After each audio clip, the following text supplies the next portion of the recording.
Hey there, it is Deirdre, and this is what I think. I am coming to you from Southern California, Huntington Beach to be precise. And today I'm going to be talking about being open, I guess. Okay, so this all stems from a conversation I recently had with a young adult who was trying to figure out what he wanted to do in college and made me think about when I was in college, when I was, between what, 18, 22, 23, what I wanted to do with my life. And the answer is I didn't know. I majored in international study with a concentration in anthropology. After I took a few anthropology classes, I was like, it doesn't really speak to me. And coincidentally, or maybe not coincidentally, but I did have to take a history prerequisite. So I took my history prerequisite. It was the history of Russia. And I was like, oh, it's going to be a lot of work. So the day the class started, the teacher walks in. I don't know how old she was, but she seemed old. She had those plastic rain bonnets. It was like tied under her chin.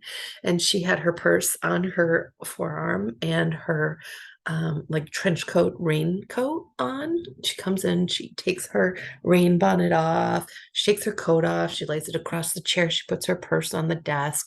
Then she walks over to the podium and starts her lecture. She lectured for the entire class time, making, in a good pace, a calm cadence. She was completely engaging. Every word out of her mouth was like, oh, tell me more. I took notes furiously and was like amazed at what I learned, at what she provoked me to think about. It was incredible. And I finished up that whole class. It was the history of Russia, which I said. And I was like, holy crap, I just learned something amazing about the world. And decided that, I still don't know what I want to do with my life, but while I'm here, I have the chance to have this wonderful education, and I'm going to do something that I find fascinating. So I majored in history, got a bachelor's, what is it, a BA in history. And the school was Marymount College in Tarrytown, New York, which is now part of Fordham University. And the teacher was Dr. Alyssa Carrillo. And I ended up taking a number of classes from her. I took a class on the EU. I don't even know, I took so many because it was my major, right? I had to take a ton. I took them from the other professors too, and they were pretty good as well. But I'll tell you this, I didn't use history for my profession. I ended up becoming a flight attendant. And then after that, I went to nurse. And I say after that because I stopped flying after I had my first kid, not because I didn't like flying, but because I worked 7 years on call. I didn't want to be on call with babies. Um, and so then I ended up becoming a nurse. But while history didn't necessarily inform how I made money, it has definitely informed who I am as an adult, as did that college experience. My mind was opened, my eyes were opened.